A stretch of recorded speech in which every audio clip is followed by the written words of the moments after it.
I did. Drink lots of alcohol. There was one bottle less for you, and now there's two. Well, you're lucky your tally's only at 3, so you can afford to probably drink a couple more. Yeah. Just don't go over your limit. I need that 3.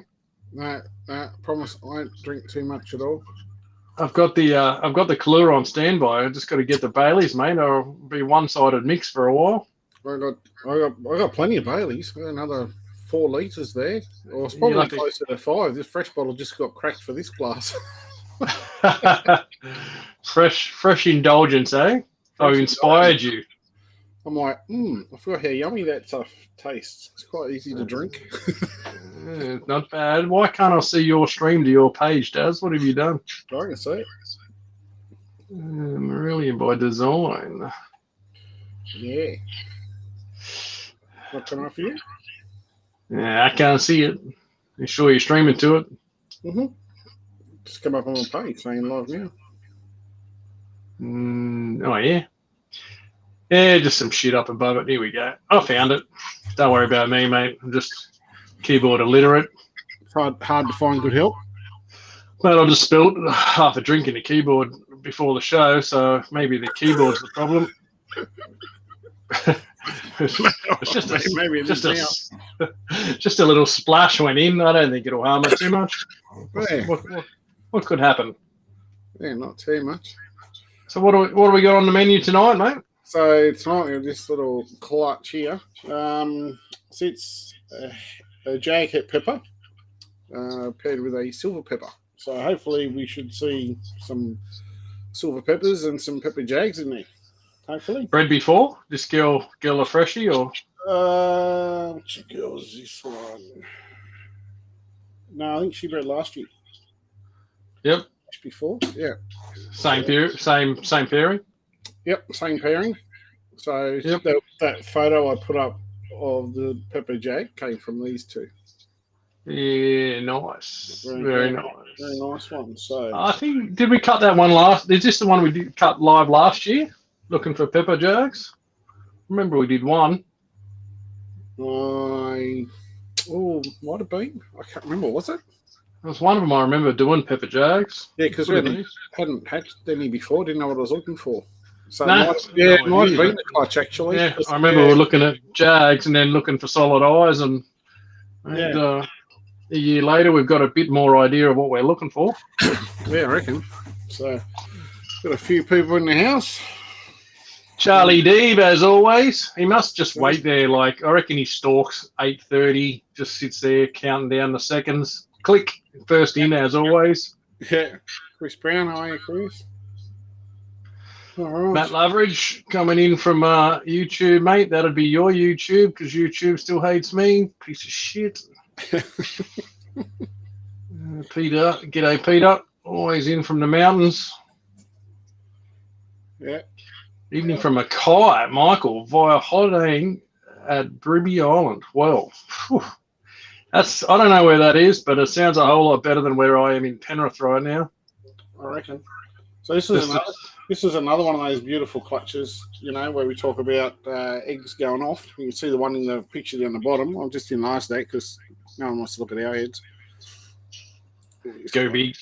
Go big. Hello. We'll go home. So, and these were 2 others that were in the clutch. Doink. Oh, beautiful. So they were all actually attached to the eggs.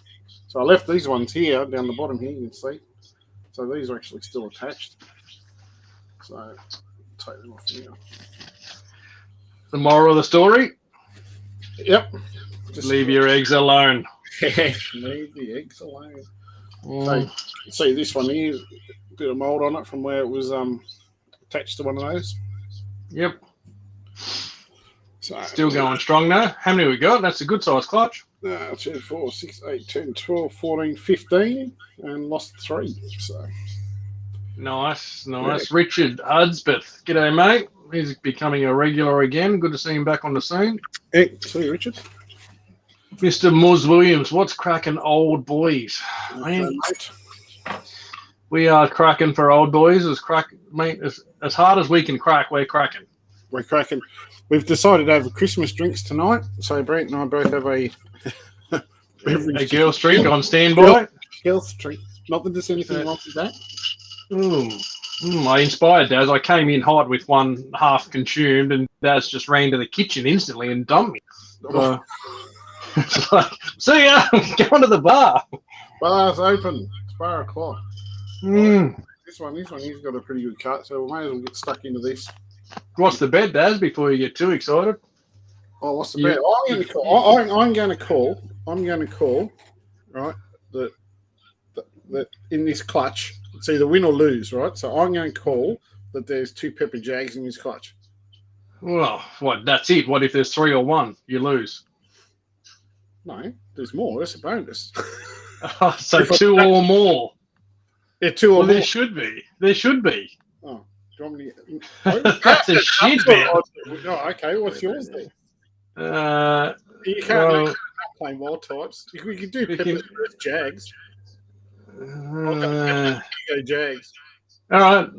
Just Peppers to just Jags, though. No other Jeans? No other Jeans. Just Peppers. Just Jags. Okay. Lock it in, Eddie. Yep, lock it in. Both are Peppers versus Jags. No wild types. No Pepper Jags. Just Peppers versus Jags. Yep, Peppers versus Jags.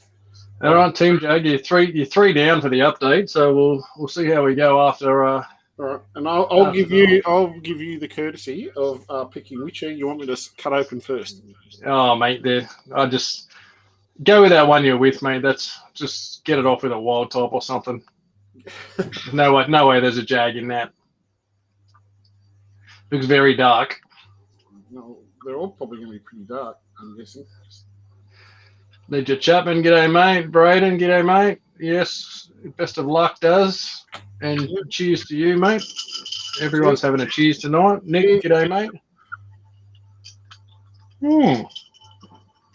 That's not a pepper. You cheated already? Oh, no, it's not. No, look, you see the... It's just a wildie? Okay, the eyes look very dark from what I could see. Yeah, no, it's just the... let's move that. So. Just one of our favourite wildies. It is. It's got a very funky pattern, though. So I just move an egg here so I can get this bit of paper go across. Wild Roberts, g'day, mate. We had an awesome Chrissy, mate. Everyone got to see everybody and got to do it all again Boxing Day, which is always good. Yeah. Nice wild type, mate. There it is. At first I thought it might have been a bit of a pepper, but I think it's just a really nice wild type. Obviously still 100% hit pepper, so... Yeah, still useful. Yeah. So that goes over the back. And the wild type helps nobody. Chrissy Crafter, good luck. Plenty of peppers. He's clearly on your team of the pepper lover. Go Peppers. Adam Ant, g'day, buddy. Hi, mate. And Dennis, hope you guys had a great Xmas. Yep, everyone had a good Christmas, mate. It's another Christmas kind of trying to stay away from the public world as it's all turning to shit out there, apparently.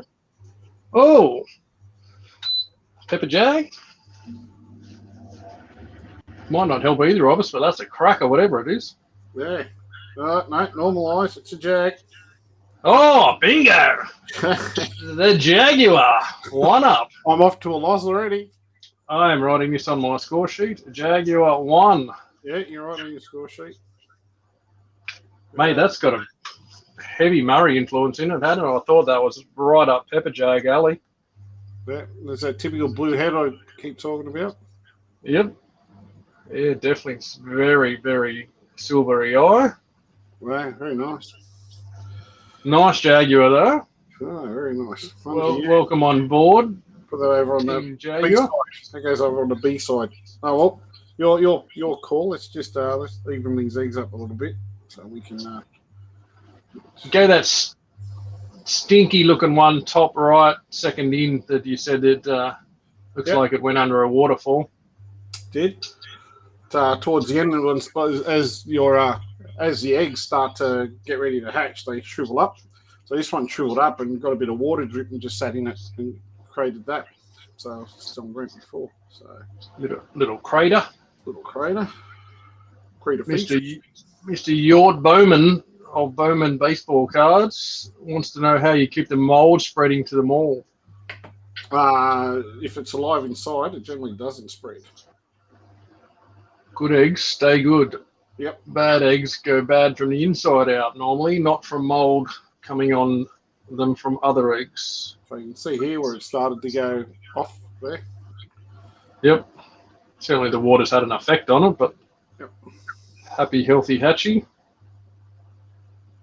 Carl, g'day, buddy. I was just chatting to Carl before the show about some feeding percentages. Feeding fun.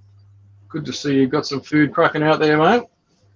And one that didn't want to play ball, but going well now. Under the camera, Daz, stop hogging it. What is it, mate? I think it might be a Pepper Jag. Very broken up. Yeah, I don't think it's an overly healthy one. Pretty wet still. Yeah. Tara Swanson, g'day. Looking forward to another one. Yeah, we had a couple of days off. I think it might be Survivor. Daz had a couple pop through Christmas. I had a couple through Christmas that we didn't quite get to live with a lot of the family travel and commitments as it happens. Yep. Darren was just drunk. He couldn't do a show, is what really happened. I think that's not going to be a survivor, that one. Looking like a dud. What do you reckon it was anyway? Jag Pepper? Yeah, I think so. Yeah, definitely. Yeah. At least definitely a pepper. Does it? Shame. Right. Look jaggish though. It's kind of broken up, reduced looking. Yeah, I don't think it's kicking, to be honest. I'll have another look in a minute. Leave him alone. Troy the gangster. G'day, mate. All right. So that was yours. I'm going to take this one here. Carl. Yeah, you pick your own, mate, and you set your own destiny in motion. Mate, I'm on the Baileys in Kahlua, and I think Darren has followed suit after I gave him the hot tip. Well, you started it, so it's your fault. Sorry. Parents of this one, Daz? Silver Pepper, male, and a jacket pepper girl. Well, that is nice. That is very nice. That is lovely. Very reduced. Hopefully that's just a straight pepper. That'll be a cracking pepper if it's got the eyes. Yeah. Just getting a little head out here. That is looking like that is a Pepper Jag. Oh, it's very light. I was hoping it was going to be those really reduced peppers that you pop out here and there. Yeah. Yep, definitely Pepper Jag by that head. Yeah. And it's very nice. It's very similar to that one I posted a photo of. That's beautiful. Can't quite get the lightness in the head there. Very exploded pattern, isn't it? Yeah, very cool. Very nice. So that's a no winner for anyone. It's a winner for me. That's a winner for the one who owns it. Yeah, that's right. Maybe I should have added that into the deal. I get a Pepper Jag as well in the mix. We're going to have to do that before the end of the season. We're going to have to put a snake on the line from the clutch, I think, you and me. Oh, I'll have a drink to that. I like it. Chili Jim. G'day, guys. Hey. G'day, Mr. Chili. Adam, what happened to the T Plus clutch you were going to cut? Well, I did cut it myself with my daughter last night. So no live show for that one. Sorry, buddy. But it was a double head T Plus female to a T Plus POS head marble. And the T Plus did not prove out to be a POS head, but there's some beautiful T Pluses in there all the same. Piper did enjoy cutting a couple of clutches with me last night, which is always nice to do with the family. So yeah, I did a couple myself. Just having a little break over a couple of days. Just looks like a wild type in there. You're doing this one yourself because we can't see shit. Oh, there you go, mate. Thanks, mate. Appreciate it. Share with us. Let me just angle change. Angle change. That way I might be able to sit under the light. Now you're cracking. Yeah, it's another Wildy. Pepper Wildy. Yep. Not helping either of us, but Wildy all the same. Yep. Wildy head pepper, mate. Head pepper's still Still a good toy to have in the lineup. Definitely. Josh Marshall, g'day mate, never too late. We're chasing some Pepper Jags and Peppers tonight. Oh, Mr. Bahagia, Marty. the beautiful Marty man. I need to give him a buzz back too. Slack. Yeah. When Marty's got 3 hours spare, he'll answer too. Thanks, Marty, for not sending me any more nudes lately. It's been very good.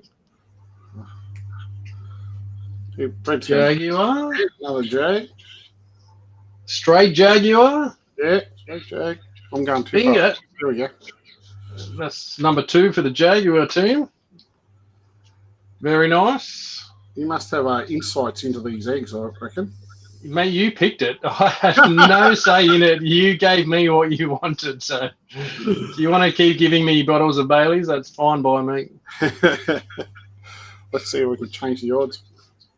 Stuart Gamble, how are you guys? We're well. Good, We're having a Merry Christmas drink. Good luck again. Well, Daz is good at giving me bottles of alcohol. He's fantastic at giving the right odds in the right places. Oh, hang on. There's a comeback for me. There's a comeback in the making. Beautiful Pepper. Yeah. 1 for Team Pepper. Finally. Give us a look at the body on that one, Daz. That's a nice exploded looking pepper. Yeah, very nice. Boy, there we go. A bit of stripe in the back. Oh. Beautiful pepper. You never get sick of seeing them popping out of eggs. I'm sure you've been doing it for 10 years, and I bet you still quite enjoy the moment. Yeah, very much. Especially when they eat. It's good. Yes, absolutely. So, let's see. We'll put that over there. That's Faye's in the house under her own account because she's not banned this week. G'day, Faye. That's a change of pace, isn't it? It is. Banned. What's going on, Faye? She's been behaving herself. She had to last-minute Santa wishes. She thinks she can make the good list instead of the naughty list with 2 days on Facebook before Christmas. Have you been naughty on Facebook? Yes, I have. It's a wildie. Fully wild tight. Yeah. Big black solid head. Very nice. Another head pepper. Quite pretty. They're a bit lighter than what they come across on the thing, but that's what. Keen and ready to go. Yeah, it's good. The old Pepper Jag over here is already diving out of the egg. Keeps poking his head out. It's keen, mate. It's keen to come out and celebrate. Okay, now this one here is picked as well. Here's a question from Zach Lowry for you, Mr. Whittaker. Did you pop the world first from the clutch the other night? I missed the result. Well, I assume I have. Yeah, I did. I got 3. Sadly, 1 passed away, which is sad. Yeah. I checked today. World 1, World 2, World 3. As far as I'm aware. Yep. Well, 2 survivors. That's why it's nice to pop 3. So. Yeah. I mean, whether it was me or someone else, to be honest, it doesn't really faze me. But yeah, certainly cool.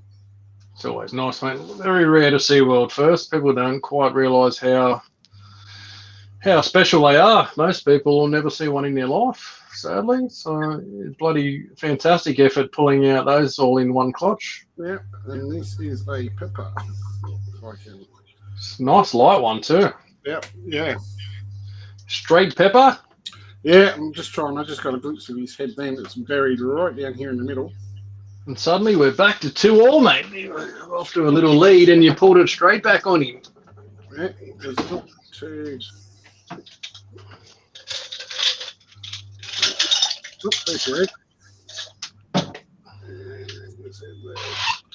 Where's those eyes? There we go. The magic black. It might be a bit hard to see.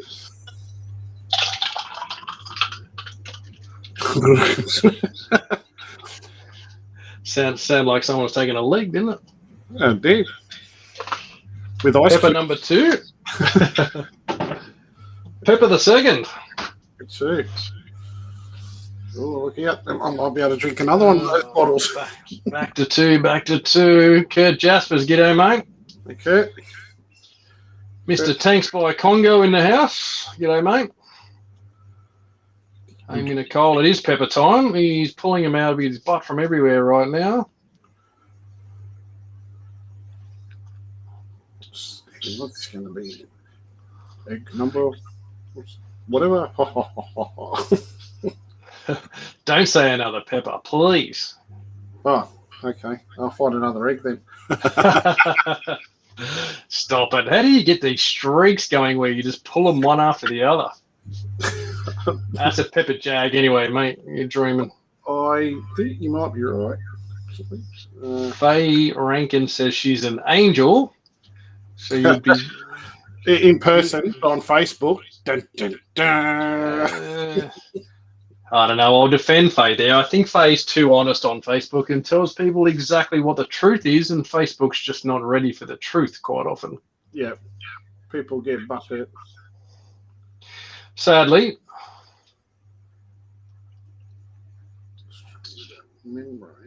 Nikki Ray, well, first time watching. Welcome on board. This is where Darren comes to lose bets to me, which is always good to see.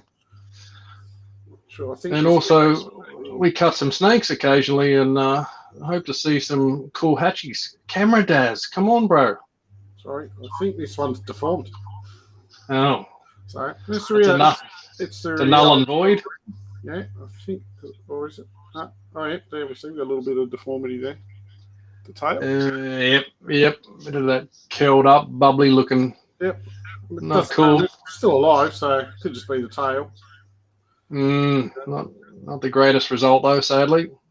No, I don't know where his head's hiding. How many days did these cook for, Daz? When was this hatch? These were laid on the 3rd of the 11th. So, not too far, 3rd of the 11th, 3rd of the 12th, 3rd, so probably, what's today's date? Yeah, probably 27. Yeah, from the 3rd of the 11th. The money. Yep, so probably about right on time. Nice. David thinks both the Peppers will be female, which will probably suit Darren just fine. More females, the better. So just trying to, might come back and have a look. Yeah, this one's definitely got issue, but got to realise deformities happen in everything. It doesn't necessarily come solely from mutations. You can get it in wild types just as regularly. It's just the way it goes. Nope. Some of the most extreme deformities I have come from were in Bredley clutches. Pure Bredleys of all things. Yep. Can't leave that alone. I'm pretty sure that is a Pepper Jag. But, oh yes. I'll have a look later. Just add it to the Pepper Jag tally. No problem. yeah. Well, that's useless to anybody anyway. But yeah, David was saying for the world first. Yeah, mate. I don't think you'd be too upset, even if they were both female. They're cracking snake to have in the lineup, regardless of sex. Yeah, definitely. And small deformities, Daz, how do you find most of them go with, depending on a deformity, I suppose, but some can live with it, some can't. Yeah, it depends on what it is. You know, and the level of deformity. If it's a tiny little, curly tail, it's not really going to make any effect at all on the animal. But you know, then you have one like the other night. I actually had some photos, which if I remember to post. Remember that one that we cut that was all fused together? Yep. Did it come out? It actually came out of an egg. Wow. But it was almost like a Z shape stitched together. So we've got a head and then a body section in a Z shape, and it was all like molded together. Wow. But I'm using my phone. No chance of coming apart. It was fully formed that way. Yeah, it was. I mean, it died. It managed to, I don't know how it managed to get out of the egg, but it was out and it was dead, sadly, which I knew how it was going to end anyway. Yep. Probably saved you the unpleasant task of completing that mission for it. Yeah. Sadly not meant to live. I mean, this clutch I had last year was all perfect. You know, nothing wrong at all. So it's just one of those things. Yeah, it just happens, mate. Yeah. Good. Jasper's got his first jag clutch due in 6 days. Got a few on to go up there, mate. He'll have hatchies everywhere, and he'll be loving getting all those things feeding shortly. Yeah, we got a little wild type in here. Nice wildie. Bit of a wet one, that one. Yeah. Shiny. Straight wild. Yeah. Straight wild. There's his little head. Joshy Marshall, does cutting the egg help the snake with hatching? Yeah, 100%. If they don't get an egg tooth or they break it off while trying to cut out of the egg, then they die. So, like we keep telling everyone, don't touch your eggs. Wait until the first one makes a slit and pokes its head out, and then you can go around and just snip a little V section, like so you can just fold a flat back like this. So if I was going to pick this egg, this is what I would normally do. I would cut it around that way, and then I would cut it around this way, and then I would literally just pull that back, give it a tap, make sure it's kind of okay, and then I just fold Over over. and well. So it can exit when it needs to, freely. Yeah. Not liking the look of this. A bit wet. A bit jaguarish, eh? No.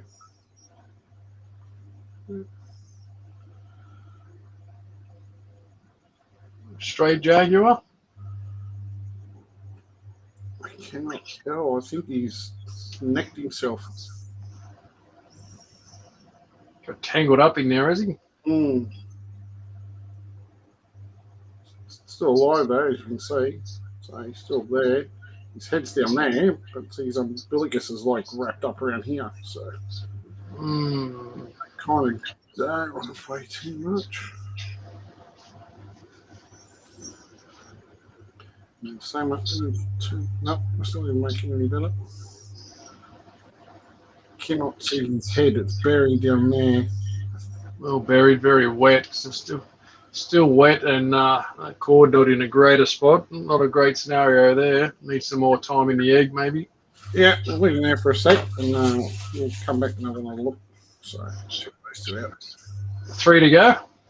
3 to go.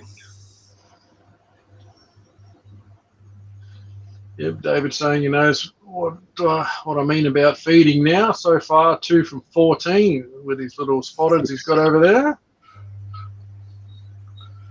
All the fun. Luckily, Zacky's decided wants to eat the spare pinkies. Now, it's always good to have something to offload. Oh. Ooh. Pepper Jag. Oh, I'm thinking it's a pepper.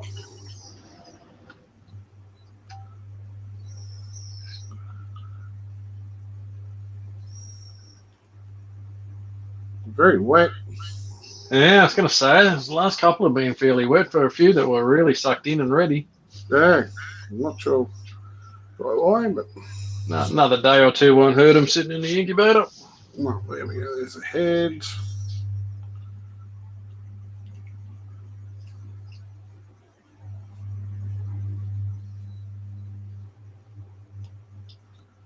Show yourself, little fella. Yeah, we just get some grip on this before it slips everywhere. Covered in egg snot.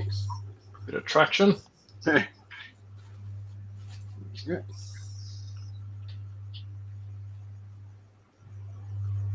And that would be, I'm pretty sure that's just a pepper. In and out. That was a head flash. Yeah. Oh. He's like backs in, comes out, backs in. We'll call it a pepper. Yeah, I think it's a pepper. There's a good bit of a flash of the head there. It doesn't look jagged. You'll see better than us. Yeah. Lovely looking pepper. Very nice. Very, very cool. Heaps of variation. Where's your head, bro?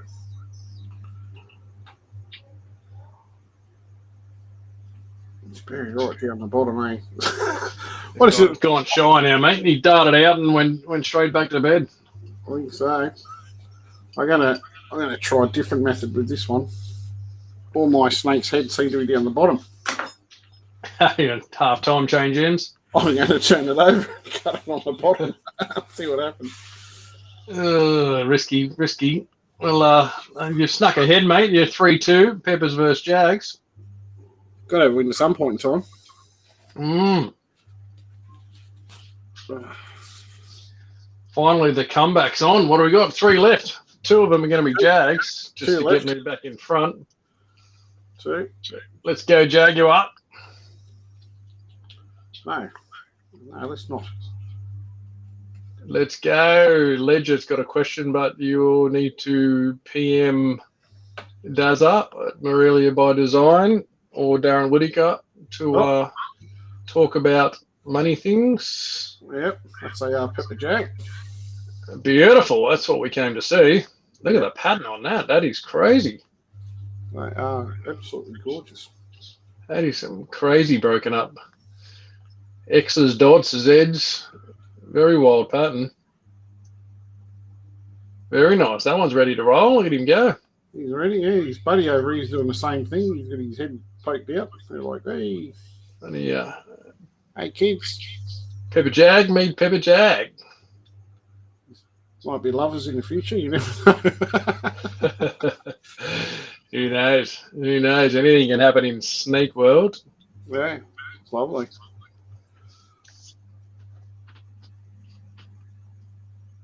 Very nice.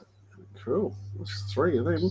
Odds have been pretty good for those. Yeah, I was going to say they've been quite strong. Yep. So let's see what this is. 2 to go. Oh. Man, gonna need them both to be. We popped this one before, so this is the last egg.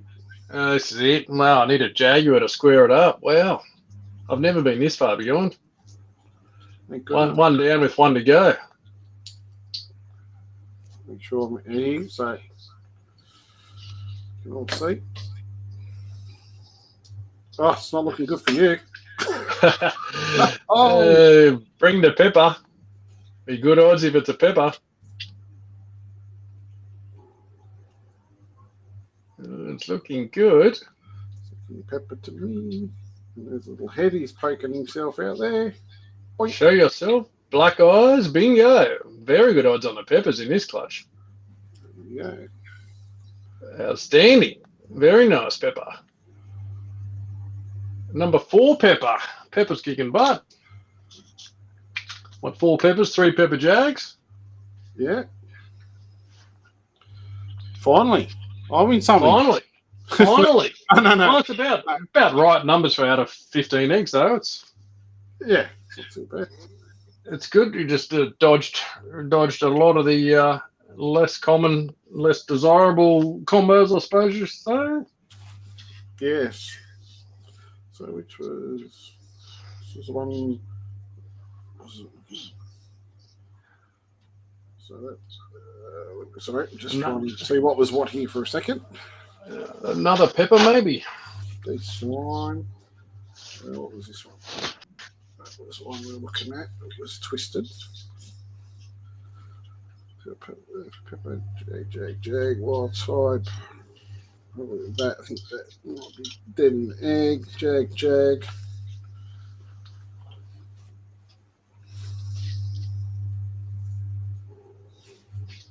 Give me the pepper towel. Go digging. Let's revisit these ones. This is the tangled manangled. Yeah, I think by the look of it, I would not be surprised. I think this might actually be a Pepper Jag. Try and free it up a little from that cord. Yeah. Not the greatest development, but it happens. They get themselves twisted and turned around a little bit, and that cord gets in places that should not, and then they grow.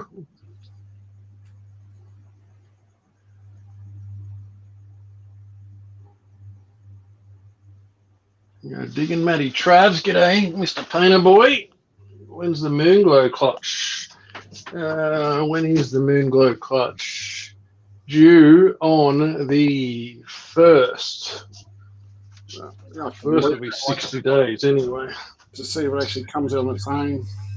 So possible Pepper Jag, you think? Yeah, it's definitely a pepper. But well, it's definitely pepper in it. It's not a jag, so it's either a. I'd actually guess it's a pepper jag, to be honest. Yep. See.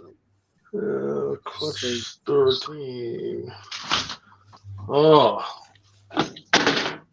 that's poo. Poo. You breeding poo over there? I'm gonna. I'm not having moon glows this year, it would seem. Oh no, that's not that clutch. Sorry. It's all right. Maybe I am. 13, I thought was the moon glow clutch, but it's not. It's a pile of rubble that was a zebra head albino. 15, just my terrible writing, is the moon glow clutch. Ah, that is beautiful. They are all in perfect shape, the moon clutch. 19 eggs, no slugs. So, Mr. Trav, stand by for moon action soon. Oh, there we go. We've got a fight with his head. So that is a pepper. Finally, I'm buried its head. Team Pepper, very nice. Yeah, I thought it was, but yeah, he was buried right in there. It's actually going to be quite nice and light, actually.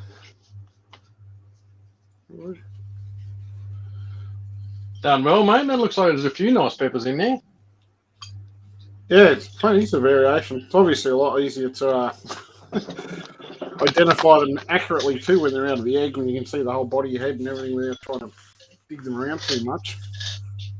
Yeah. Not ideally if people are watching and thinking about cutting their own stuff. What we do to them is probably not the most preferred method of playing with them.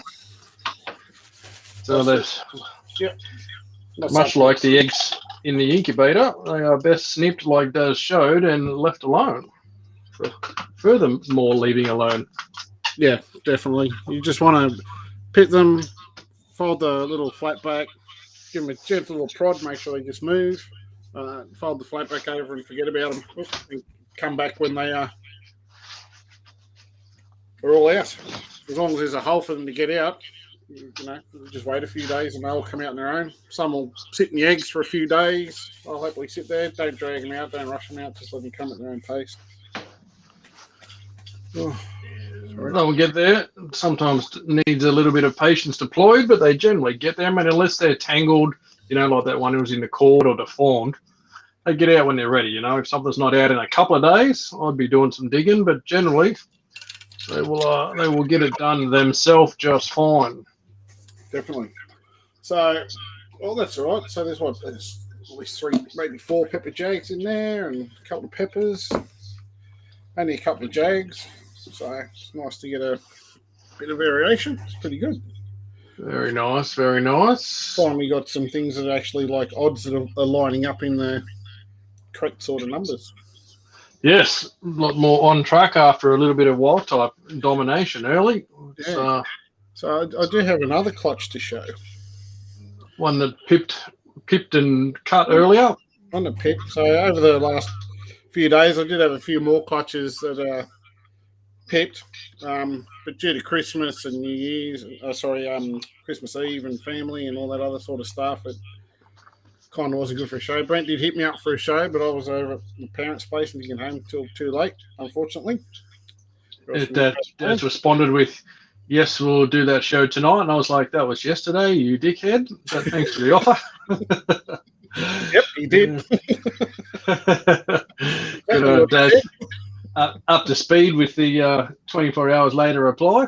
Oh, mate, it's been chaos here. Like, just trying to get everything sorted and done, and family stuff and shopping and Christmas and more than normal, which is crazy. It's time of year you got to get it done, but it's always nice to see family, as much as sometimes it's a bit of a chore.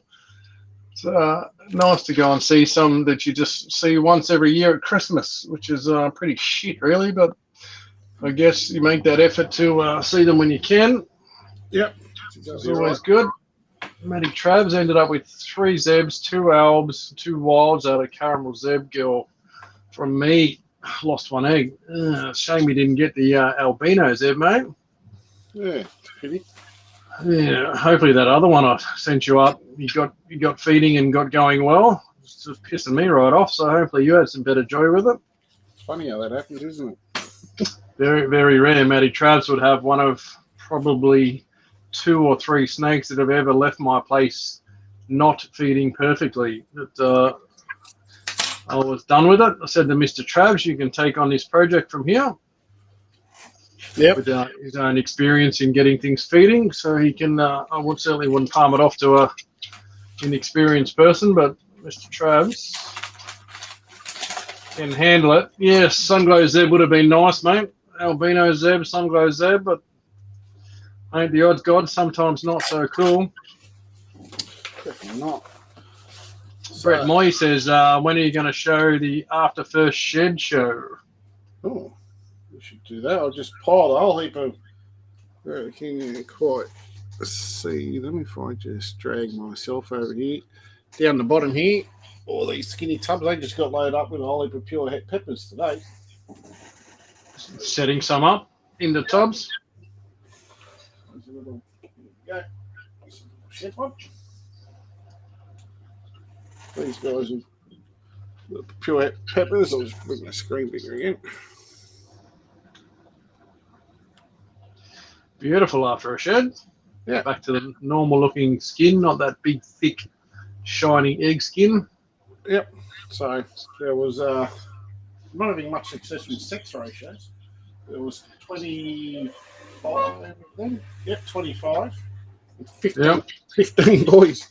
Yeah, that's frustrating. God. But anyway. We'll get a few more shows done once things settle up with egg cutting. Come back and have a look at some of those clutches in more detail in time. And we got some other ideas for shows all year round with plenty of ideas. Darren keeps coming up with more and more every day. I think we'll just be online every night talking about something. We have endless verbal dribble. Oh, just like a normal phone call from you. We'll just go live on every phone call and probably get it done. Well, the topics covered will certainly be of interest. We might have to just censor some of the words that generally exchange. Yeah. So you just sitting there for a minute, mate. So Stephen Johnson. This clutch hatched. This was one I was looking forward to pipping. These are the new white lines. How nice are they? Made water bowl. I didn't know they were head for water. Het for water. These are water snakes. So I've been giving shit about these for quite a long time. What do you think they might be, Brent? Oh, let me guess. Hello, Donna. Thanks for sharing. Well, I want to know how good you went with the odds of albino Bredley since you've taken 5 years to even produce any. Please tell me you kicked ass in the odds. I got 2. 2 from 11? Was it 11? It was 11. Yep. Oh, man. It's kind of 1 in 4. But yeah, 2 or 3, I guess, would have been pretty much on the money. But I was hoping you were going to kick ass and pull 4 out or something. I was hoping. That's a more orangey looking one in your hand. Yeah, so they're quite nice. I'm not sure if it's quite getting sharp, but that's too close. I might have to move the tub. Oh, is that focusing now or not? Yep, beautiful. So that one's got quite. I reckon this one's going to be quite red. It might not be quite picking up on its head, but looks much deeper than the other one. Reds, yeah. You can kind of see the difference in the colours there. White in the bandy. Very nice. Look good after a shed. That's when you every shed with those things. I've had some that have hatched fairly average Darwin-y yellow looking, and after 2 or 3 sheds, boom, in comes the orange. Yeah, I actually think this one, they're both very similar, but the second one there is a little bit almost a bit lighter. Yep. This tub's annoying. Hang on, let me just nice bunch of poss heads there.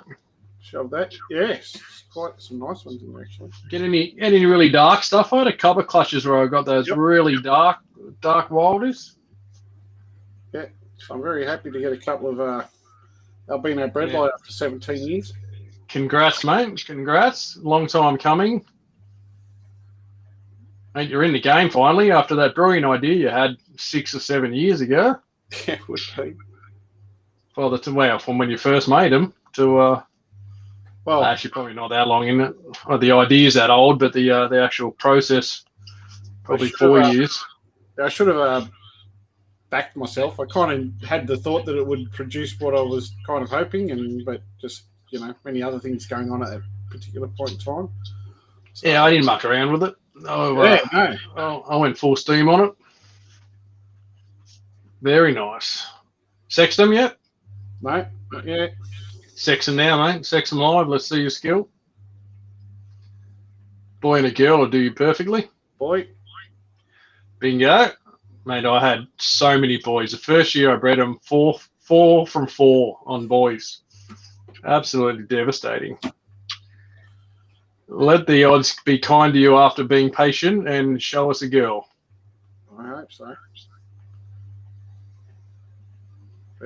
Oh, looking good. And they go.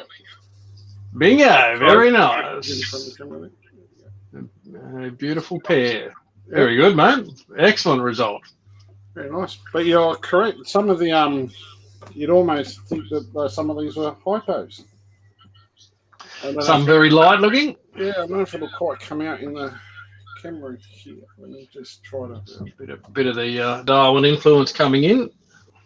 Yeah, Darwin, possibly Bredli as well. Ouch! Thank you. Just bite my finger.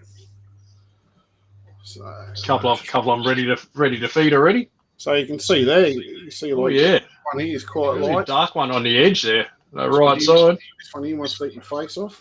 Yep. Quite dark, like this guy. It was quite dark. So, yeah, quite some. I mean, it's just polygenics between Darwin and Bredli, but. Yep.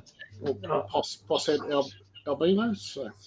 Yep, I got that real dark one coming up shortly, actually, a couple of weeks for that girl that was almost black with Poss head. It's a nice clutch this year to an albino male. Be interesting. I'll be fingers crossed she pulls the magic. I hope so. That'd be nice. So 9 possets in there, mate. Very nice. Hey, well done on the albinos. Good to see you in the game, mate. I didn't want to have to hold you up for another year. Finally, and a pair as well. Bonus. A pair. Beautiful result, mate. Beautiful result. I think this one is going to be quite nice. It's good to see the reds in his head. Or her and I think when that one, that deep one, I think when that sheds, mate, you will be very happy with that one. Yeah, the other one you mean? The deeper red one, not that one that's poking out. The one that's going to be a bit deeper in colour. Yeah, so quite happy. I thought I should share that one. Yep. Finally, the stigma can leave me. Finally, I can't give you shit about albino Bredli anymore, eh? Yeah, I'll just give you shit about exotic Bredli. I can just tell you that my albino Bredli are breeding. That'll be the next chapter you'll have to endure. Certainly when we cut that clutch up, surely I'll be like, this is from a male albino Bredli sired this clutch, mate. How's how many did yours sire this year from the egg? Probably more than yours. I got one done, a little shit. Didn't get the other 2 done. Yeah. At least I have a pair, so I'll be able to make all albinos. Yes. But I'll need some Bredli. Do you know anyone that's breeding any of those? I got 1 or 2 eggs here somewhere. Because they'll be my. I'll send you some over to replace those dinosaurs you got. The big old girls. Hey, lovely big girls. They are beautiful snakes. Stephen Johnson, did you hear about Tom Crutchfield's place getting broken into? I'm sure everyone heard about that. What, you didn't hear it, Daz? Mate, I have had my head in my butt and there you go. not on social media much at all, just due to being so tied up with Christmas. So I didn't get to hear it all. So, no, that's terrible. Yeah, dude, he lost a couple of animals and they... Tommy knew who it was fairly quickly. They actually got one of the animals back not so long after, and they're on the track of another. I'm pretty sure they know where it is. Just trying to work with authorities to get it back. Yep. So, as it happens in the reptile world, not much goes unnoticed when things like that pop up for sale. Stuff that Tommy's got is not your everyday stuff, so fairly easy to identify. Yeah, Tommy knows plenty of people too, so Yep. it's terrible. Well, hopefully he gets them back. Yeah, not cool. You've been there yourself. Nothing worse than people thinking it's okay to come and take someone else's hard work and steal their animals. Yeah, definitely. The theft, scum of scum. Not cool. That's it. Yeah. So Joshy Marshall will question my blackhead. His house next to my Jag and always looks at him like food. That's because he is food to him. Would my Jag be afraid? Oh, the Jag's probably sick of him knocking on the wall. But I think he'll be okay. But if you can house them separate, probably wouldn't hurt. But yeah, I've got blackheads next to carpets, and they do fine, mate, unless they're right there that they can get a scent and movement on them. I don't think it's going to cause too much of an issue. No, separate. I mean, if you're overly worried, just stick a bit of paper on the outside of whatever they're in, just so it blocks their vision to each other. But it's not going to make any difference, you know. Yep. Matty, Travs, bring on some guests so we don't have to look at your mugs. It didn't put ugly in front of mugs for some reason. Yeah. It's weird, but yes, mate, certainly plans on that. We'll go and talk to a couple of different people and go to people's houses and check out some collections, big and small, all sorts of different stuff. We may even go to Mr. Trav's place for a weekend trip and drink alcohol and tell him how shit his Parramatta Eels are for the night. I thought you were going to say something else, like his collection or something. Was that? Yes, that's a bit harsh. Wait till the Roosters are playing the Eels one night, and I'll come up there in all my gear and get on the cans for the night. Cans? I mean the Baileys and milk. In the jugs of Baileys and milk. I mean jugs. That's what you're talking about. Faye says congratulations, does it? Thanks, Faye. Thank you. Yes, it's been a very busy time. I think I've shoved about 100 hatchies in the racks today. Catch up time. Oh, trying to. Never ends. Joys of feeding. So waiting for things to shed. They're all starting to shed now. So now starting to move them all out. So. Yep, I did a couple of clutches earlier. Set up, sexed, tagged. It's it's a fun part of the process. Anthony missed the start. He should go back. It'll reload, mate. It'll see Dad bash out a bunch of peppers and Pepper Jags. Yeah, and win. Yes. And win a bottle back, hey? Back to two. Back to two, mate. Woof. Suddenly you're enraged. You can drink that one all tonight and probably crack another tonight, mate, and not even be worried about. It's bringing back memories plenty when to I go. Needed to get drunk fast. Drink this up. Scull it down. Absolutely. Did you use a normal or hypo Bredley on those from your albino Bredley clutch desert? Normal, mate. So the original pairing was pure albino Darwin and just a pure classic Bredley. And they certainly make some cracking babies. So Brent can attest to that with obviously absolutely same line there. So and we've seen what the hypo tends to make them lighter and brighter, as hypo does for most things, and they look pissy yellow. So yeah, I had a few people say. So finish saying, Brett. Sorry, mate, go on. No, I was just saying, you said years ago, I mean, a lot of people asked you about that. Why didn't you use a hypo, Bradley? And you always said, wild type, darker animal, deeper red is going to make better albinos. And maybe before anyone had hatched one, you were right on the money. Yep, that's it. That's exactly right. And that was why I was hesitant. A hypo Bradley looks really nice, but was taking away the point of when you look at, some of the black colours in albino, it's normally a darker colour. So that was led me to think. I didn't quite expect them to come out as red, but I thought they would definitely come out better than if it was a hypo Bredley. So I'm glad I went the route, and I now have a male up here that's quite dark. I'll have to check to see if he was the dad of this clutch, to be honest. He may have, because there's a couple of quite dark ones in there. But yeah, I mean, obviously the next goal from here is to try to get back to increase the Bredley percentage. So 75 percenters will be the next goal. Yep. And try to get them right up there in the high percentage bred like albinos. I think they'll be quite stunning once they get right up there. Oh, mate, 75s, 88s, 94s. There's some crazy stuff to come, for the next 10 years of that. Is such a long process. You get them visuals you got now, you grow them up 3 years, outcross them to a wild bredly, wait for those to grow up just to get to 75s. It's such a long road to. It's a minimum 10-year project. Yeah, easily. All going well, it's. Yeah, that's right. Yeah, that's with not missing a clutch, not getting them not to breed. If you do get a clutch, actually getting dies. Yeah, things happen with snakes. It's.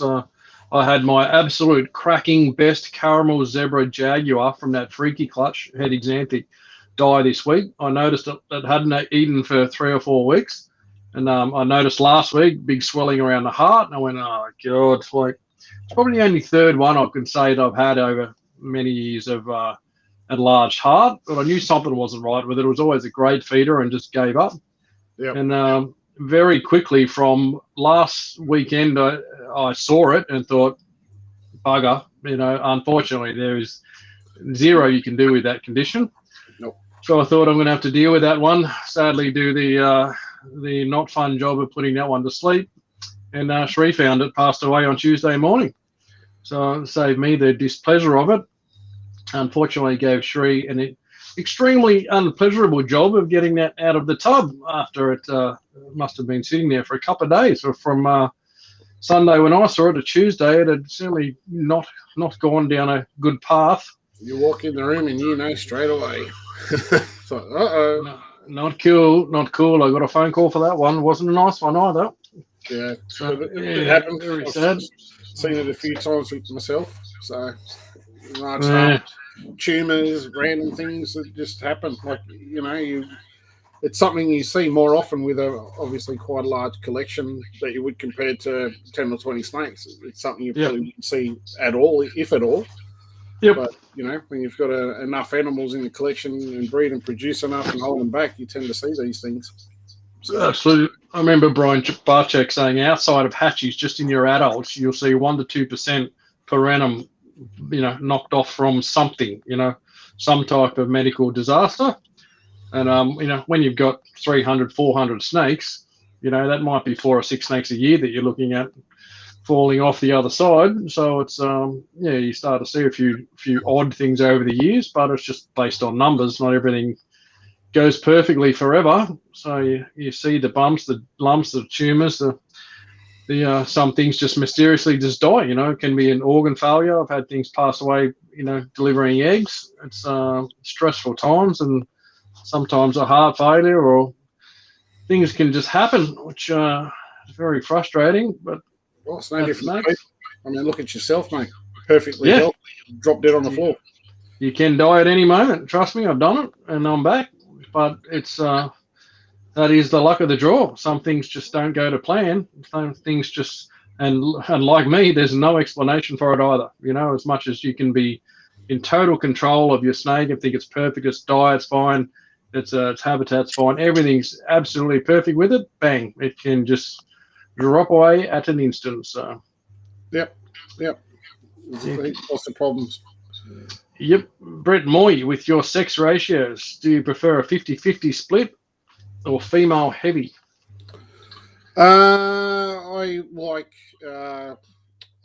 minimum 50-50, and I prefer to go female heavy, but it's also subject to what it is you're talking about. So, and what I mean by that, like the clutch over here or the outcross pure het peppers over here, I would much prefer to have it slightly the other way. If I had 10 males and 15 females, I'd be a lot happy because this is a fresh outcross, so it's unrelated blood to the pepper line that I have. I want to keep a couple of boys and a few girls. So by having that extra few females allows me to keep that and still be able to have a whole heap of pairs. Having extra males means I'm going to have to flog off males singularly, which isn't necessarily ideal. People want to buy the mutation; they want to buy a pair generally, or trios. Like everyone wants the magic 3. Yep, and times I prefer a male is if it would be in a mutation. So, for example, an albino pepper, I would like to crack a male first so they can go back over double het girls. Or the ghost pepper would have been nice to have had a male in that as well, so he can go back over the double het girls. So it just depends. Generally, yeah, always I prefer to have a few extra females, but if it's a new mutation that I'm trying to get, having the boy and having that visible mutation being able to put back over to double het girls or the likes, that would be my preference first time round. Yeah. And then, yeah, obviously female heavy after that. What about yourself, Brent? Yeah, same, mate. Most of the time, obviously, more females than males. People generally want to buy more females than males. If you look in most people's collection of their adult room, it'll have certainly less males than females, because a boy can certainly do several females in a season. So, I do like to see more females, generally more popular, but it's a funny mix because it depends, like you said, what it is, because people want a powerhouse male. They want that, like what you popped the other day, caramel pepper jag. If you've got that as your male, you can have a whole variety of females, head peppers, pepper jags, pepper zebras. You can have 6 or 7 different females and just have that one male that can do the lot when you've got that monster male. So it really depends on the genetics, but in most cases, it's we all do love a extra quantity of females. Yep, definitely. Totally agree. Having a powerhouse male is always a good thing. Yes, they never go astray. So Faye saying she had a children that got a swelling around the heart. I thought it was bad, but kept it and lump went down. That's one I've not heard before. Quite possibly that thing just had an infection maybe, and it fought off the infection, or possibly if it had antibiotics, it might have helped it. But if it did it itself, quite possible it had some sort of infection. It had some swelling and it went away. But the list of things that can go wrong with snakes is endless. People often say to me, "What do you think went wrong with this?" And I went, "Mate, there is a list this big of things that can go wrong with hatchies before they're even out of the egg. Never mind once they're 12 months old." That's right. So it's without a necropsy to have a look at every organ and all the conditions that can come. I mean, I've sent snakes away and had necropsies done, and the vets come back and said nothing wrong with it. Like it's dead, but there's no accurate cause of death. So again, that comes down to most likely an organ failure where something just didn't work for a second and it's all over. So done the same myself with a few snakes. One I took out to David Villa was this stunning black and white coast I had many years ago, and it just wouldn't eat. I couldn't work out what was wrong. Went out, tested it, had all sorts of stuff done with it, nothing wrong with it, and it ended up passing away. And same thing, took it out for a necropsy, and he goes, "Mate, it literally just starved itself to death." Yep. There was nothing wrong with it. Couldn't find no any reason. I'm talking a long time, probably 15 years ago, 16 years ago. Just zero food response, or just not interested in? No, nothing. Didn't matter what you did. Fed, force fed, assist fed, shoved it in. Didn't matter. No matter what you did, it just would not eat at all. And you can't. I mean, it's not really living, is it? If the animal doesn't eat on its own, it's unhealthy. Yeah. He suggested, he said, just leave it and see what happens and try and get it to feed. But eventually, obviously, it wore away. So sadly. I remember Robert Johnson telling me once, talking about an animal, he said, there's nothing wrong with this thing, it's just dead. Okay, that's great.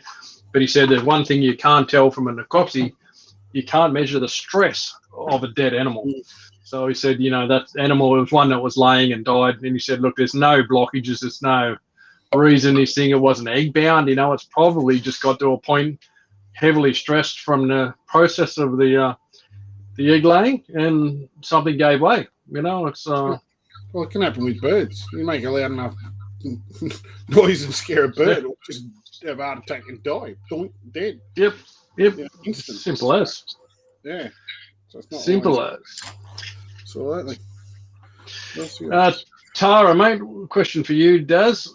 Genetics boy, can you explain the difference between a het, double het, and triple het? Yep. So obviously, a het is short for heterozygous, which means it's carrying a copy of a gene, one copy, not two. So if you had a het albino, it obviously carries the gene for albinism, but it's a wild type. It carries the albino gene. So if you then had a double het, that would mean it would be carrying 2 genes. So still het, so still carrying a single copy, double referring to 2 different genetic traits. So exanthic and albinism, for example, silver pepper and albino. So if I said it was a double het pepper albino, that wild type animal is carrying a copy of both of those genes. And the same with triple het. Triple het means it's carrying 3 different genetic mutations. So in that case, it could be pepper albino exanthic, granite albino exanthic, granite albino pepper. So it's 3. And that's, in a nutshell, the simple version of what it means. So it just means the different, it relates to the different genes that it's carrying. So 1, 2, or 3 different genetic variations or mutations. Yep. If that makes sense. Makes perfect sense. You want to confuse everyone, mate, and tell them that each of those single alleles live on a different locus point on the chain, so that they all live in different areas of the of the locus sites, so that they're all not in the same spot, in different spots on the DNA link. Yep, they sit on a different locus point, and then they select a different allele. So you'll have an albino, but the allele gives it the different patterns you get. So, you know, if you look at albinos, you get striped ones and banded ones and high white ones and high yellow ones. And that's basically the variation you get at an allelic level. So the locus point determines that it's albino or it's exanthic or whatever. And then, then when you go to an allele, it'll determine whether it's pattern striped, etc., etc., etc. Yep. All those different points point to different things, different color mutations. And you're talking billions. You know, there's like millions and millions and millions of different variables. Yep. So. And any of these morphs come from a mutation. It's what it is. It's something that didn't go right. So along that chain somewhere, something failed, and that's why we get albinism or, piebald or any of those things come from an actual failure of the standard DNA structure of the animal. Yeah, so when the cell's forming, it's formed in a mutation, or it mutates. Hence where you get the pattern mutation or colour mutation, whatever it might be. Yep. It's all fun. We'll have to get on one night later on and do a show about and get stuck in all that fun stuff. One night we're not drinking. When the words flow easier. I've had mine, I'm done. Really? No, you didn't prepare well, mate. I've been I'm still on my same drink. Look at that. Lasted well. I'm going to have to get a bar fridge under here. I have one right here, mate. So you just keep a extra litre on standby at the side there, so you can top up as you need to. You just pull out a carton of milk. We'll pre-mix. Goon bag. Let's go. The goon bag, mate. Sorry. Rankin. Now talking about ones that won't eat on their own. Got one been assisting for 7 years. You are the most patient woman in the world, Fo. How long would you or Daz put up with it for? Not 7 years. Not 7 years, mate. No way. I've actually got a couple that are 2 years old now that I'm not assisting anymore, but are super picky on will eat or won't eat. They were the longest ones that I've had survive naturally. That over 2 years now and just still hit and miss with food. I fed them today. I tried to. They'll wrap on the food. They just, for some reason, decide they won't eat it after that. No, it's 2 years is about my limit because they're never going to be a flourishing animal. You know, as much as nature's cruel, in the wild they'd already be dead. You know, they wouldn't have had that much opportunity to 100%. Survive this long without, eating. Something would have eaten it. They just would not be a thriving animal. And my concern is the harsh reality of it. Keeping these things alive and then breeding from them, are we making more of the same problematic animals? Are those hatchings then going to, some percentage of them, be poor feeders or not strong animals? So it's kind of a thing you sometimes have to make a harsh call on. After 2 years of them not feeding well, they're probably never going to feed well. 7 years, Faye, you're a goddamn angel, as always. Always being someone super patient with your ants that far more patient than me with the little shits. So me too. Don't you worry. Yeah. Faye's saying she's never bred it, and I wonder if an animal, that you're still assist feeding would ever breed that well anyway. I wouldn't think it'd be a super healthy animal, but I don't know. No, I think you need to make a call. I know I do after a certain period of time, depending on the animal. 12 months at most. If I can't get something feeding on its own by 12 months, then generally I'll tap it on the head and freeze it, because you can't. How do you sell it if it's something you're going to sell? How do you sell it and hope that it does well eventually for whoever else buys it? And how much longer is it going to feed? And I 100% agree with Brent that I think if you have something that's not feeding and it's not doing well, it's always going to be a problem. I don't think it's good. I made the same decision to knock a silver pepper, one of the very first ones ever hatched, because it had a defective epiglottis. So, I think there's got to be a line drawn. I mean, in saying that, I do have stuff that I've persisted with, and once I've got it feeding, it's absolutely just demolished food. Like, absolutely just powers along. But you got to draw a line in the sand at where you call it quits. I think time, effort, and getting them going. So certainly about 12 months is my limit, and that's subject to whatever it is. Yeah, absolutely. I mean, Faye's super patient. She said it's her first marble and she's never bred it. So, I mean, that's part of being a responsible breeder. Whatever you breed, you're responsible for. So, if you're happy there 7 years assist feeding that animal, then so be it. That's you doing a fantastic job of looking after your own backyard, so to speak. So, good on you for that. There's others that don't quite have that level of patience. Yeah. So, I suppose the question you then got to ask yourself: you're prepared to force feed it for another 7?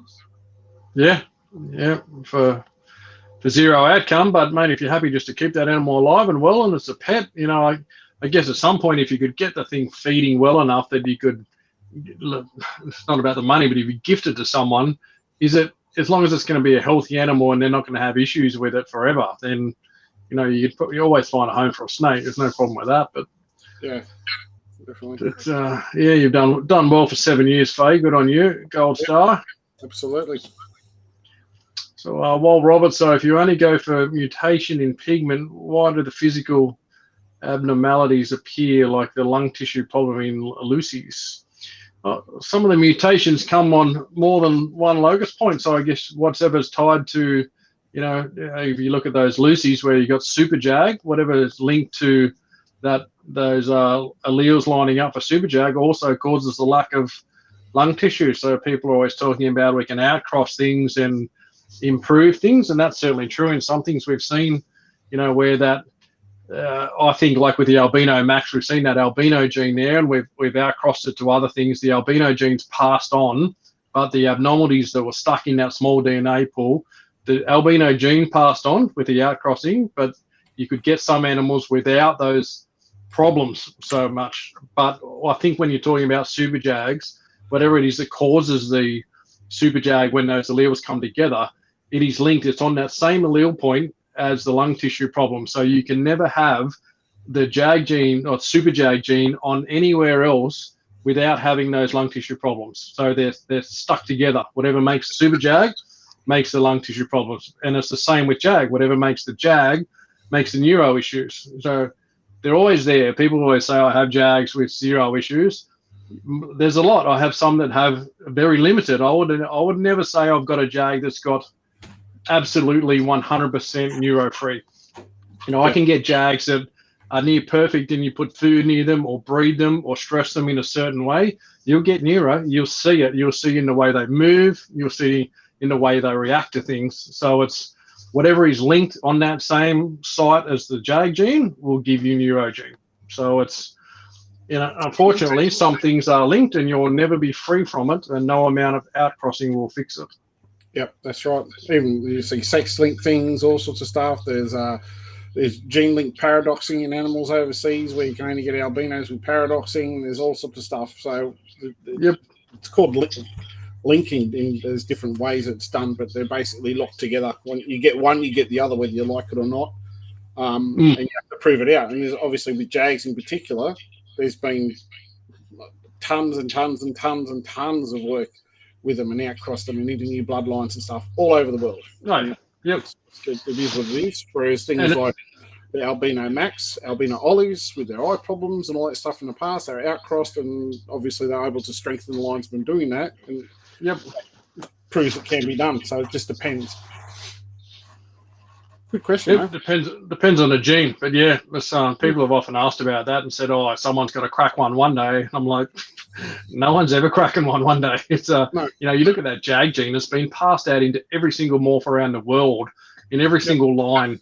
You know, from caramels to zebras to xanthics to peppers to everything. You know, what makes Jags comes at a price. You know, it's not a case of outcrossing to fix it, because Jags have been outcrossed everywhere in everything. Oh, and how many collections around the world? Just in Australia, there'd be tens of thousands of them. All presenting with the same problems. Yeah, too many. Yep. Brett Moy, for you Morelia gurus, is there more than triple hets? What the most Morelia head combos are out there? Mate, I don't think anyone has pure recessive stuff any more than triples. There's certainly a few triple head combos out there that I've seen. I don't believe anyone's done quad heads yet that I've seen anywhere. Not with recessive, but there's probably something. I know there's probably there's definitely quads if you include incomplete dominant stuff. Definitely. So, I've got 5 gene stuff in. If you're looking at that, I've got caramel Jag triple hits. Yeah. So, well, I mean, like, you know, incomplete dominant stuff's still a het. It just depends. You just need to clarify. That's all. Yeah. So, because you can have caramel Zeb double het. You know, albino xanthics. There's 4 genes. So there is stuff. Recessive, there's not a lot. I think there's a few mixes, but I don't have any 4 recessive gene combinations out there at all. I don't think so. Not that I've seen anyway. It's there's several combos of triples out there lurking around. Some that have been bred already, some that haven't. But no quads as yet. But time will fix that. There'll be quads. Someday there'll be 5 gene recessive stuff going out there. It's only a matter of time. Yeah, exciting stuff. Yes, absolutely. Craig Bailey, further to Face question, do you find that bad initial feeders do pass that on to their offspring? I don't think so. I've had some stuff that's been very slow to start that's gone on to be great feeders and great breeders. So not always. I think if you've got something that's been a really, years of bad breeding, it worries me that you can pass that on, but this depends what you call bad feeders or slow starters. I think there's a difference between things that take a little while to kick in and then feed fantastically to things that just never feed well. They're two different ball games, I feel. Yeah. I mean, I know you see it in other animals. So, but you've got a slow reproductive rate in pythons. If you want to compare it to, say, the speed of rodents. So, you can certainly, with rodents, because they reproduce at such a rapid rate, you can actually line breed them quite fast for specific traits, litter numbers, temperament, colour, quite rapidly. So, you get mums that don't, mother their litters very well. You get rid of them, and and the pups as well, and you can change the way things work. So, yep. Yeah, I think you could do it with snakes, whether you'd actually notice it, because you'd be talking probably decades of work. And I suppose an example to that is when you look at, go back to when I went over to the States to Brian Barczyk's, the way they fed a lot of their colubrids, mate, they just put defrosted pinkies in and just walked along. That was how they got them feeding. Drop them in and leave them. Yeah. And they put it down to, they've been bred for so many generations, for decades and decades and decades, that they're just so well in tune that the ones that don't feed don't survive. It's as simple as that. It's a business over there. They get the opportunity to feed. If they don't eat, they die. End of story. So you only reproduce in the ones that feed, the natural feeding order, I suppose. And the ones that feed grow up, to become breeders, and their babies are better feeders, and they have very, very minimal problems with anything feeding. I mean, literally, defroster pinkies just opening a drawer, putting it in, and shutting the drawer, and just walking along. And that was how they just come over to it, go, "Oh, there's food, eat it straight away." It was mind blowing to watch how fast these things would eat their first feeds. Yep. I think, we sit there for hours trying to get one to feed. And they just dump and run. So, I mean, it's the same with the rats, like you said. People talk about lab rats and lab mice. All they are is inbreed over and over and over and over and over to get such a fine DNA pool that they're all just such a tight little DNA package, and they're all basic carbon copies of each other. There's no outcrossing. There's no new blood into those, lab lines ever. So for the simple fact that they keep all the best breeders, so they breed very well. There's no problematic animals in the collection. And when they want to do testing on them, they're all basically giving the same test results because they're almost a carbon copy of each other in the rat. They test 100 rats for reaction to something. You get 100 results. They're all fairly closely, very closely DNA, structured animals. So if you took 100 random rats, you're going to see some wild results, but you probably can't publish those results based on the fact that there's 100 different lines of rats that you've used to get the answers. So I mean, snakes are the same. People talk about, there's a question further up from Stephen, how many times do you breed related snakes before you introduce new blood? Well, that's another one. We've seen inbred lines for many, many, many generations, and I've certainly done it with Bredli. I've had Bredli that I took 2 totally unrelated animals, and I'm onto the 3rd generation of reduced pattern animals now.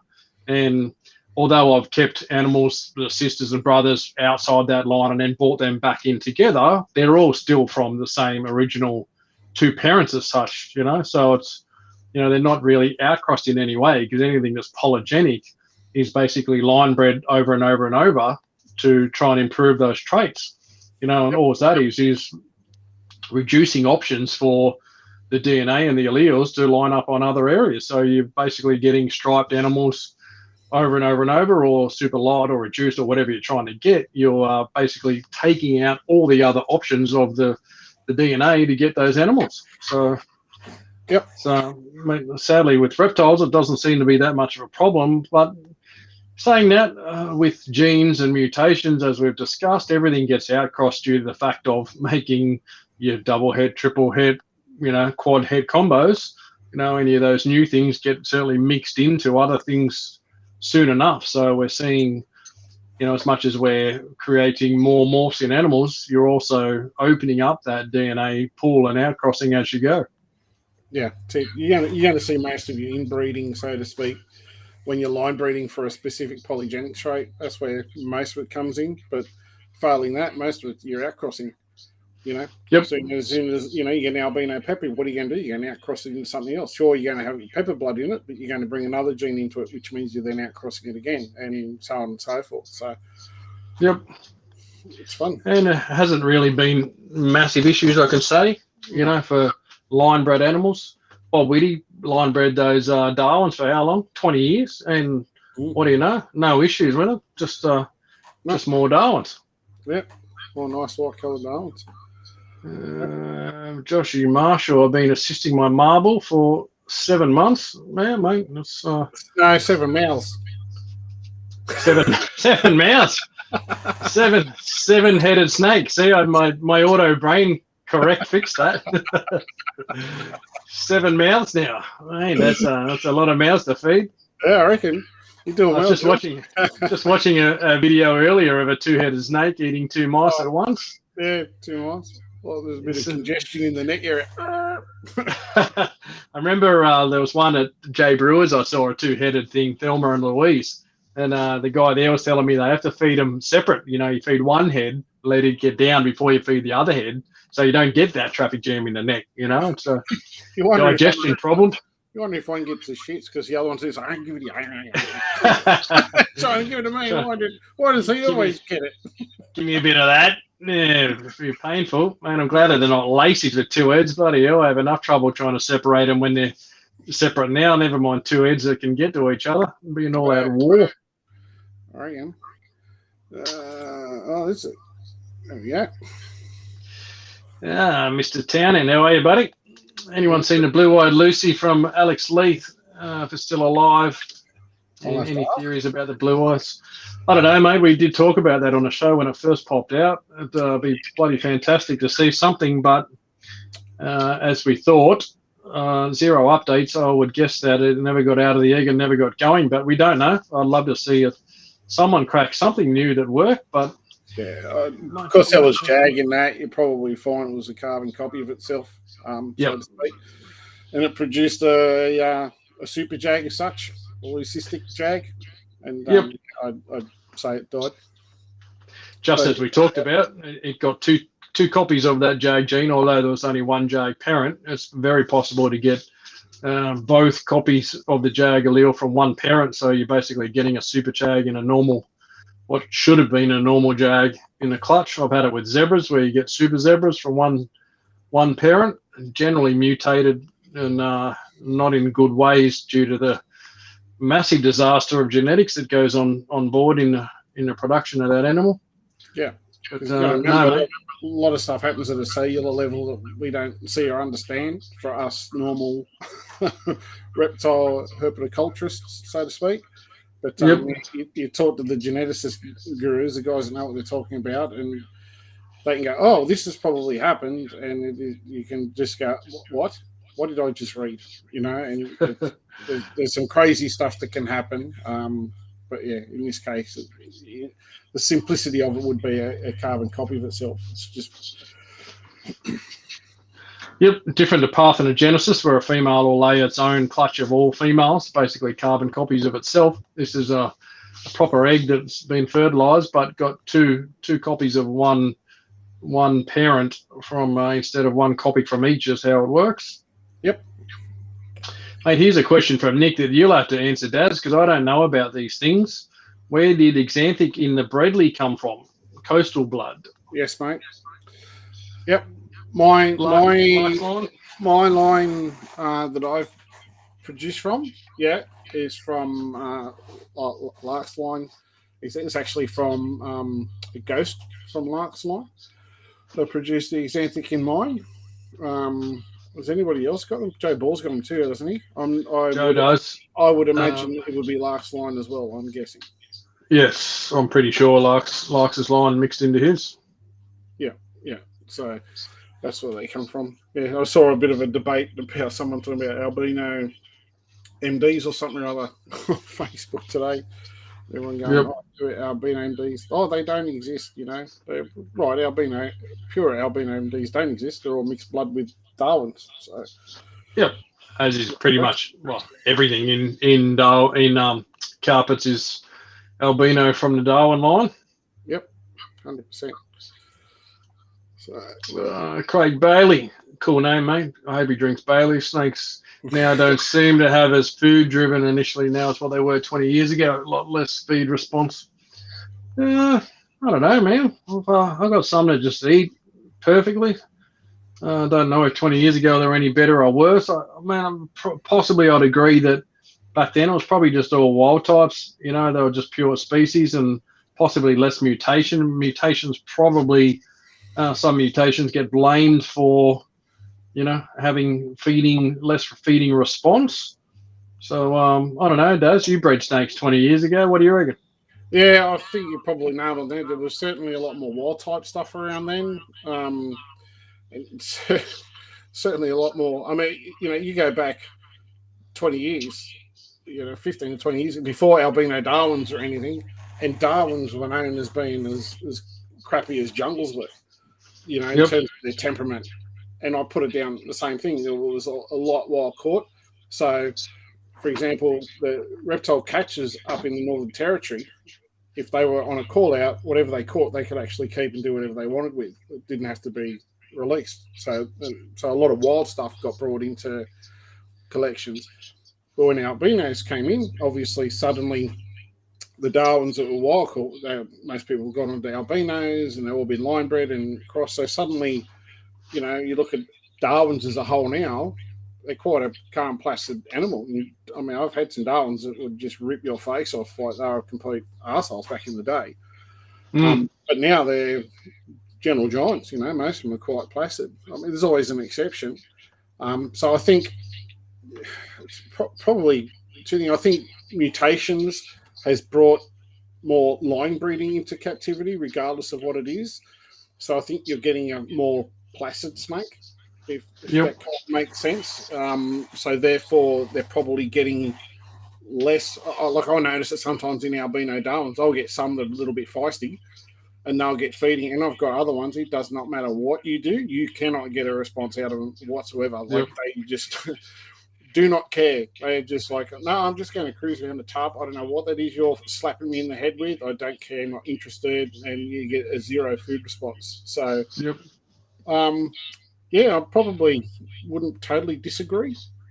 But I think it's probably more just for the fact that a lot of stuff's line bred, you know. Probably even leads back to talking about the animal that Faye had.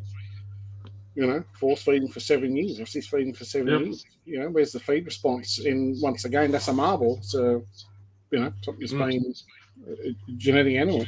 So possibly as a result of us jamming food into them. Anything that doesn't feed gets fed. You know, there's always an excess of food for captive bred animals. Maybe over 20 years' time, you know, we've not helped the problem by them being surrounded by food forever. You know, they just don't have that need for food or natural hunt for it as much because it's never too far away. But who knows? I think it's a variation. There's always some that eat fantastically, and there's always some that are just a pain in the ass. There's definitely always some variation, but they were certainly a lot. I reckon they were a lot more feisty. Some, not all species, but some species were like definitely a lot more feisty than what they are now. Yeah. So. Yeah, Kurt Lively, mate, you're spot on the money there. I didn't forget about old Kurt Walker's line of pure coastal Alps. It's still out there. We've talked about it before. There's always been a bit of a shroud of darkness, I guess you could say, over the line. I hope it is a pure line. I wish someone would just breed one to an albino Darwin, and if they all come out as double hits, mate, it's in the bag. It's got to be a different albino line when it's on a different allele. It can't be the same thing. So whether it's been done and hidden or not done, I know Kurt was not a fan of outcrossing anything, so he never would have done it, but other people have had them now. I wish someone would get hold of that, or some animals from that project, and do some real work and show the results and be transparent in the results, you know, and tell us all how it's going. It'd be fantastic to see. The animals are absolutely stunning. I mean, how good would it be to see pure, you know, snows and pure moonglows, you know, all that stuff's possible if you can prove that it is a pure coastal line. Yeah, whether there's a huge monetary value in them as opposed to, you know, Darwin albinos or whatever, I don't know, but it would certainly be nice to see them pure, like a nice pure 9-foot coastal. Yep. It's, like you say, probably not the key to anything mind-blowing differently, but, you know, for the purists out there, they could certainly open up a new world of simple mutations of, you know, sun glows and snows, moon glows that are all pure coastal. It'd be nice to see. It'd just be nice to put an end to the, you know, mystery surrounding the project. Certainly would. Andrew Townsend, thanks, boys. We've always had me stumped. Yep, no worries, mate. It's your time. Probably one more from Stephen Johnson, mate, and I've got to go and refill. I'm running out of alcohol here. Have you guys had females with retained sperm before? What do you reckon, Dave? Not that I know of. I've not had. In saying that, like, I haven't had any, you know, clutches that I have been obvious. So, you know, for example, you pair albino and 2 albinos together next year, and then the following season you pair the albino female with an exanthic male and hatch a whole clutch of albinos, for example. So, obviously, in that sense, I've certainly not seen anything, and anything that's produced eggs I've had males with. So, I know it is something that is documented and known, but yeah, I personally have not had it nor seen it. How about you, Brent? No, I had a granite jag this year, actually, that I paired last year to something. It would have been something albino, probably albino granite or albino head granite. trying to prove her out because she was a Granite Jag post-head albino. Paired it last year, got nothing at all. This year, didn't pair it, just cut back on a few numbers earlier in the year. And she dropped about 6 or 8 slugs this year. I've had clutches of slugs. Yeah. Clutches of slugs, but I don't know whether that has, well, I mean, it doesn't show that it's retained sperm. No, whether it was just slugs, no male available, or whether they were bad from last year.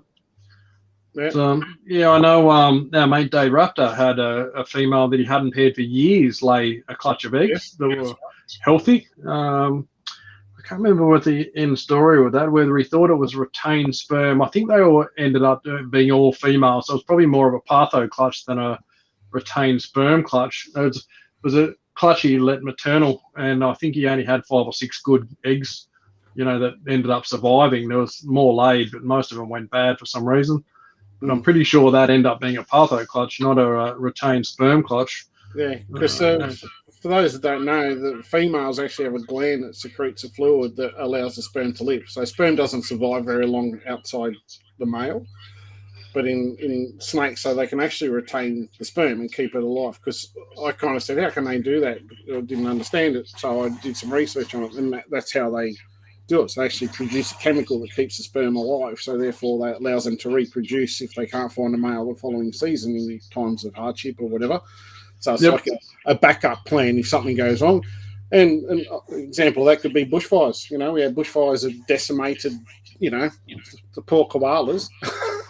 That's what you heard about. Everything. Yeah, everything. Never mind all the bloody lace monitors that got fried. No mention of them. Yep, that's exactly right. And the billions of insects and snakes. So, in a time like that, you might have a few females that survive with no access to males. So that retained sperm from the season before could be the survival for their species over, for years. So.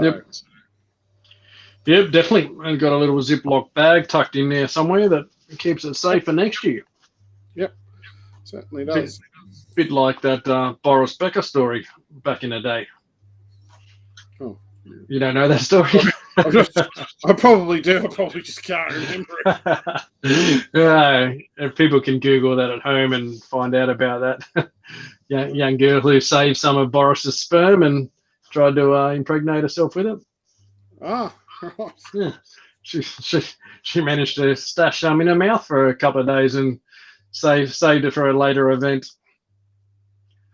What gets me is how she went there for a couple of days. Talented girl.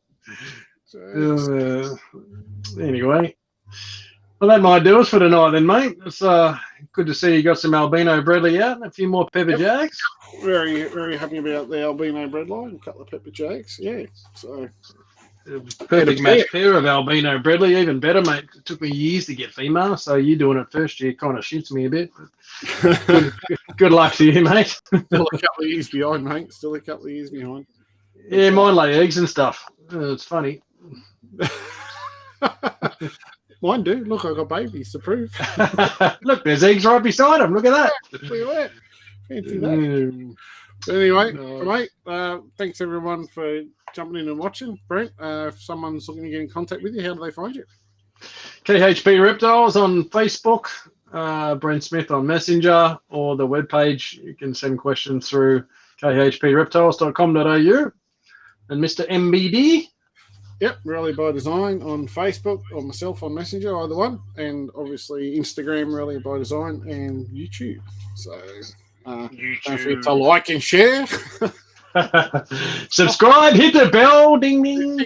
Yeah, all that stuff, whatever it is. It's an amateur YouTube channel, but, one day we'll get around to making it a little bit better and getting some more interesting stuff up there.